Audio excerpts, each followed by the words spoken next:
बेटा ध्रुव क्यों तड़पती माँ को इस तरह आंखों में आंसू देखना चाहता है रे?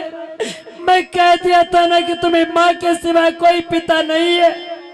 अगर मित्र के पिता ने तुम्हारी माँ को गंदी गंदी गालियां दी है, तुम्हें नाजायज औलाद कहा है, तो इस बात को तू लेकर इतना फूट फूट कर रोगे?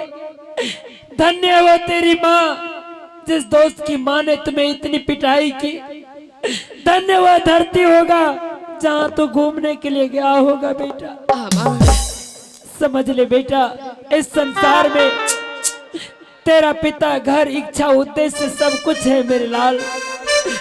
आज तुम्हारी माँ को किसी ने नाजायज औलाद कह करके तुम्हें पुकारा और तुम्हारी माँ को रंडी वेश्या लगाकर गाली दी है, लेकिन तुम्हारी माँ गिरी से गिरी औरत नहीं है बेटा।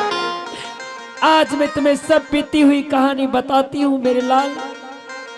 माँ, जिस बच्चे के साथ तूने जंगल में दोस्ती किया बेटा, जिसे तू अपना दोस्त समझ रहा है, वह तुम्हारा मित्र नहीं है मेरे लाल, वह तुम्हारा सौतेला भाई है बेटा। क्या? और जिस महल में तुम घूमने के लिए गया था, उत्तमपुर की नगरी, उसमें तुम्हारा भी हक हिस्सा है बेटा। और जिस पिता के गोद में ऊंचे सिंहासन पर बैठा होगा, मछली के तरह तुम्हें तुम्हारी सौतेली माँ ने खींच कर नीचे गिराई, वही तुम्हारे पिताजी है बेटा। प्रणाम माँ।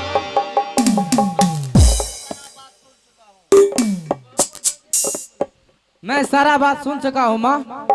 मेरे साथ महल चलो, दूध का दूध पानी का पानी फैसला होगा माँ। नहीं रे, मैं फैसला नहीं चाहती। मेरे जिंदगी में दुख ही दुख भरी है, इसलिए मैं तुम्हारे पिता के सामने मुंह दिखाने की काबिल नहीं हूँ। जय माँ। जा, तुम महल का सुख पाने वाले एक राजकुमार हो मेरे लाल। मैं एक अभागन की जिंदगी जीने वाली में से हूँ। माँ और बेटे को इसी हाल में छोड़ दे। जा, तू अपना घर चले जाओ बेटा। नहीं माँ, अगर आप नहीं जाओगे तो मैं भी नहीं जाऊंगा। अरे बेटा के सू आरतियार दुलारा,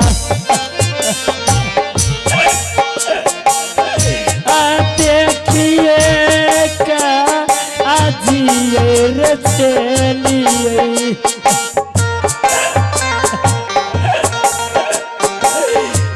चल बेटा रे पिता के रहा, अबेलिया आना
महाराज।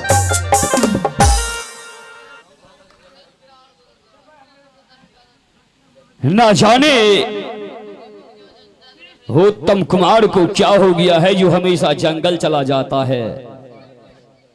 पता चला है कि मेरा बेटा फिर से जंगल गया है और ये अभी तक लौट करके वापस नहीं आया। शिव भगवान, कैसे समझाऊं मैं उत्तम कुमार को। समझाते समझाते मैं थक चुका हूं, लेकिन वो हमेशा अपने मित्र के पास चला जाता है। प्रणाम पिताजी। खुश रहो। प्रणाम पिताश्री। आशीर्वाद है पुत्र। ओम पति परमेश्वराय नमः। प्रणाम स्वामी जी। भिखारी, हाँ, ये तुम क्या कह रही है? मुझे पति परमेश्वर कह करके पुकार रही है। अपने पति को पति ना कहूं तो और मैं क्या कह सकती हूँ। देखो भिखारी, ये तू गलत कह रही है। जिसे मैं जानता पहचानता नहीं और तू दरबार में जाकर के मुझे अपना पति कह करके संबोधित कर रही है। हाँ पति परमेश्वर, आप मेरे स्वामी जी हैं और मैं आपकी धर्म पत्नी हूँ स्वामी जी। लेकिन मैं इन बात को कैसे मान लूं? भिखारी, मेरे पास सबूत है स्वामी जी। सबूत?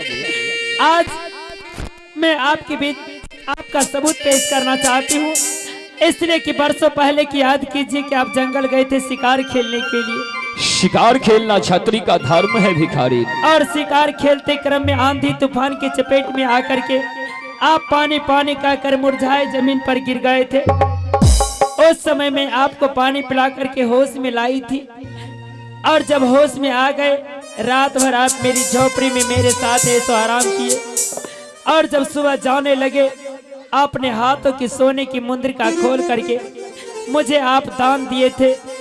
आज वह सबूत मेरे पास है स्वामी जी। मैं उस सबूत को आपके बीच पेश करना चाहती हूँ। मुद्रिका? भिखारी, हाँ स्वामी जी। किस मुद्रिका की बात कर रही है तू? शायद उस दिन की बात कौन सा मुद्रिका है? उस दिन की आज सारी बातें भूल रहे हैं। मैं बार बार आपको संबोधित कर रही हूँ। आज मैं आपके बीच और सभा के बीच वह मुद्रिका पेश कर देना चाहती हूँ। भिखारी, तू दिखा मुझे वो मुद्रिका। मैं देखता हूँ वो कौन सा मुद्रिका है जिसे देख करके तू मुझे मेरे ही दरबार में या करके मुझे स्वामी कह करके संबोधित कर।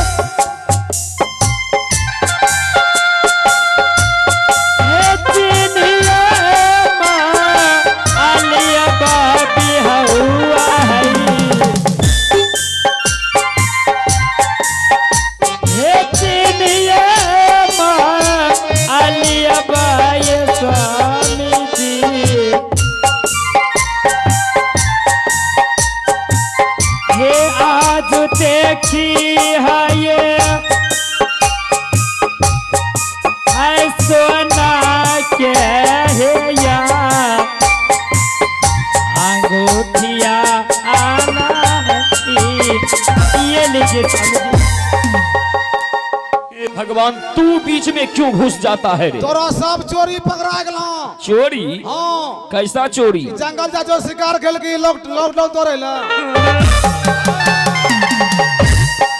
हुआ क्या? ये सोने की मुद्रिका आपका है। कौन कहता है मेरा है? हम कहते हैं। लेकिन मैं कहता हूँ ये मेरा नहीं है। पहले तो हाथ दिखावो तो। हाथ में क्या देखे? चोराबो ना हाथ दिखावो हाथ। ये कहाँ गए? अबड़िया दशहरा में किलना जो हो। अरे क्यों पागल कर रहा है तू? ये आपका है महामंत्री।